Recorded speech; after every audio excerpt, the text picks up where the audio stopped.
Hello and welcome. We're going to take a look at some of the most popular mods that have come to Nexus over the last month or so. Some of these have been moved on to the internal mod manager as well. Some really interesting new subclasses, armor, spells, 4K texture packs, you name it. We've got a little bit of everything. Something here for everyone. Use the chapters where you need them. Links will be in the description. We'll be doing a lot of different Baldur Gate 3 mods moving forward. So if you do get anything out of this, consider liking and subscribing. Let's get enchanting. Starting us off, we have the Doom Plate Armor mod. This is by Akumu22. This adds the Doom armor set from Lineage 2 into the game. Now, I'm not too familiar with Lineage 2, so let me know in the comments if it is a good game or anime. The Doom armor comes with some heavy armor, plate gloves, and plate boots, but the level of detail and intricacy of this armor is rather stunning. It also comes with the Doom shield, which shares the same level of detail and excellence. Not only is the Doom armor very appealing, given how it looks, it can only be fitted to the Type 1 body for elves, half-elves, drow, human, tiefling, and Githyanki. The armor set will come in 5 various versions, each with its own body armor, gloves, boots, and shields,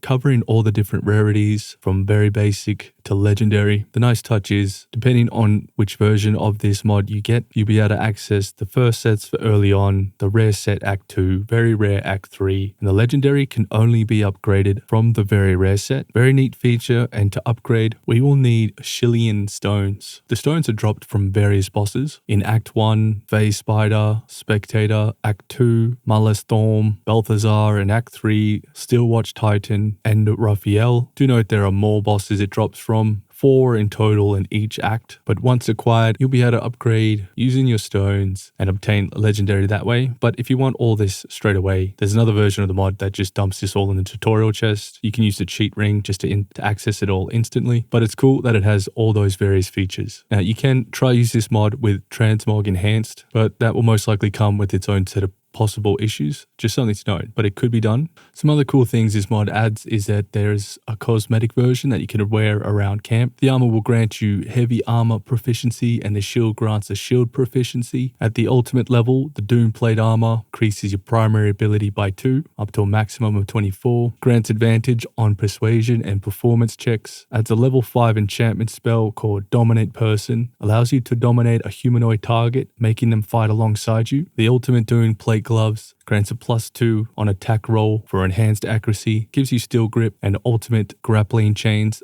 a cantrip that deals 3 to 6 piercing damage and allows you to grab up to 3 enemies with magical chains, pulling them closer. The ultimate Doom Plate boots give you high heels, which adds 1 to 8 piercing damage to your attacks. Sure-footed, makes you immune to forced movement by enemies and grants resistant to difficult terrains. Plus you get a +3 meters movement speed. The ultimate Doom shield will give your armor class a +3. Its elemental barrier will grant resistance to fire, lightning, cold, and acid damage. Final Fortress provides advantage on saving throws against spells and prevents attackers from landing critical hits, and a saving throw +1. In summary, the Ultimate Doom Plate Armor set offers powerful defensive and offensive abilities, enhancing survivability with high armor class and resistance. Its special abilities like Dominate Person and Ultimate Grappling Chain provide crowd control options, while bonuses like Enhance Accuracy and Sure-Footed boost combat effectiveness. This is designed for characters seeking heavy protection, along with a unique utility option during combat. A very high quality armor mod. Let's keep moving. The next collection of mods we're going to cover completely transform how your camp looks throughout Baldur's Gate. I recommend getting all these mods together to really transform how your camp looks, feels, and overall just improves it massively. All these mods come from Lawful, and there is individual mods improving all the various different camps, as well as adding so much little details to all the various campsites, particularly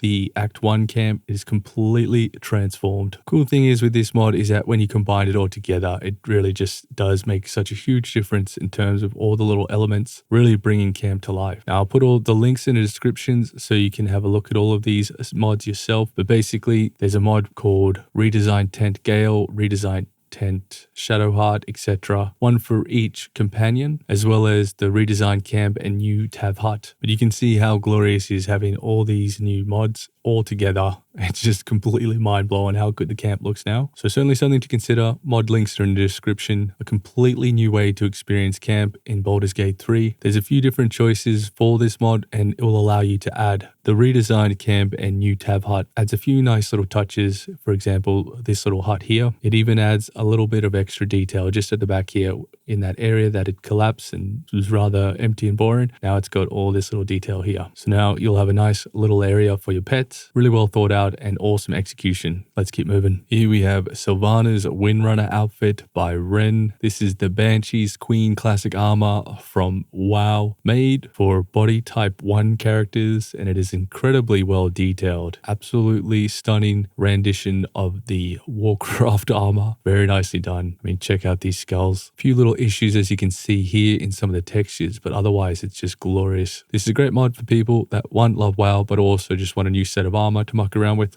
You better grab this from the tutorial chest, so I suggest grabbing the cheat ring and spawning that in. Now do note it uses the same icon for all the clothing, so you'll have to just be mindful of that. This armor set is a bit more on the cosmetic side, providing some light armor but with little other extra functionality, but it's just your regular armor slots. The armor is fully dyeable as well. It comes with custom hair, custom icons, fully modular as well, so all the parts you can just separate. Quite a popular armor mod. Let's keep moving. Snux mod is very nice and simple. All it does is give us the very nice handy option of removing broken objects. So it's providing a very convenient solution for dealing with all the broken, non-interactable objects in Baldur's Gate 3, such as crates, chairs, doors, or environmental objects that are often left behind after they're destroyed and can no longer be interacted with. There's two different versions of this. We can use a spell version, or there is a passive version. You can have both installed at the same time. The passive is just going to remove them automatically as you go along, whereas you can have the fine control of removing them using the spell. Very nice mod, and I'll just give you a very quick demonstration of it. And we've just removed those broken items, and that will go for all kinds of stuff that we go around and breaking. So for instance, we've just destroyed this and all that stuff's just going to stay there. But now if we go into passive and we hit the toggle remove broken objects, it's going to remove all those broken clutter objects, cleaning up everything quite nicely. Could be a handy little mod. It's quite popular at the moment. Let's keep moving. Now this next mod is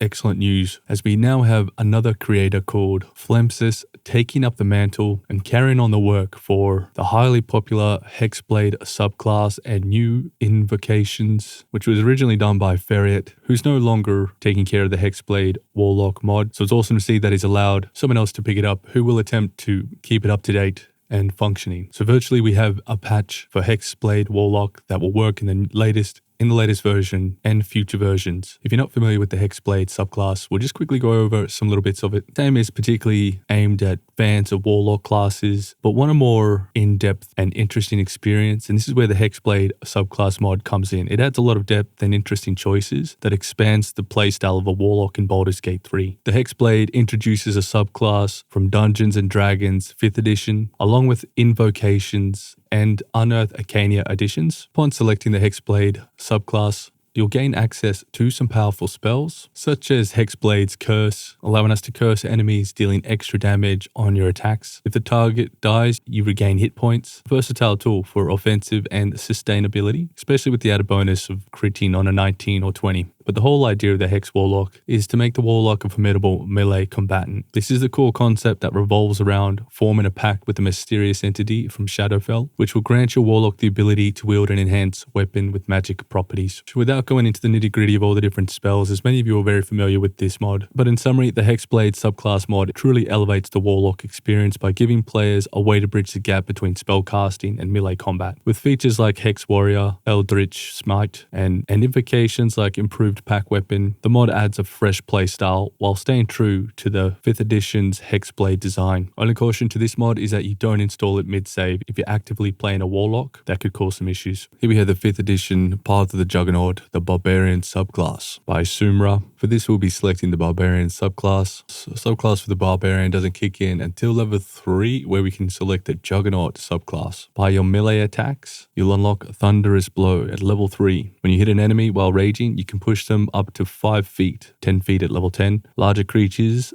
can attempt a strength saving throw to resist the push. This ability gives the Juggernaut Barbarian fantastic battlefield control. You can position enemies for tactical advantage or knock them into harmful terrain. We would rage. Then Thunderous Blows becomes active, then we can toggle.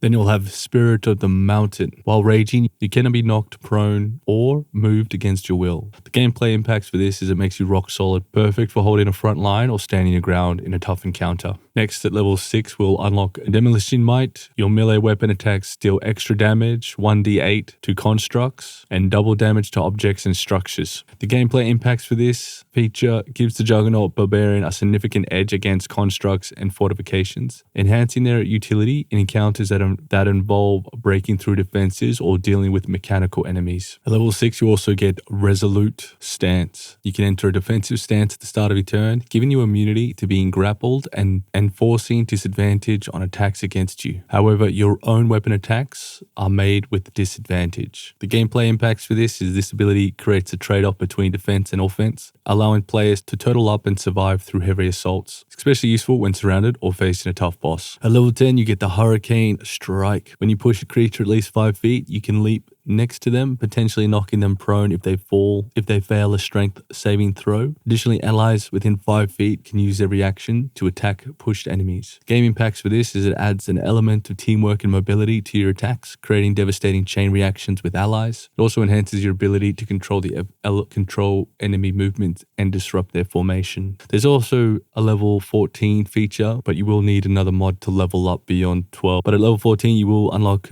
Unstoppable if you have another mod, which while raging, your speed can't be reduced and you're immune to being frightened, paralyzed, prone, or stunned. If you are already affected by one of these conditions, you can still enter rage to clear them. This gameplay impact cements your status as an unrelenting force on the battlefield, ensuring that no debuffs can stop your rampage. The ability to clear conditions by entering rage gives you the powerful crowd control resistance. But an interesting subclass to give a try, especially if you like Barbarian. So this next mod is called BG3 Textures Upscale Project. And this is a 16 gig upscaling of many of the textures throughout Baldur's Gate 3. It was always surprising to me coming from many modding games that there was very little textures available for Baldur's Gate 3. So this is going to provide a 16 gig worth of 14k textures. Textures from so many elements. And this mod should really be tied in with the other various upscaled texture mods, including the armor and clothing, which have not been included in this mod because it's already covered, as well as some of the vivid landscaping, your HD ground and terrain, roads, water, fire, and ash. This mod aims to sort of help with everything outside the mods that have already changed a lot of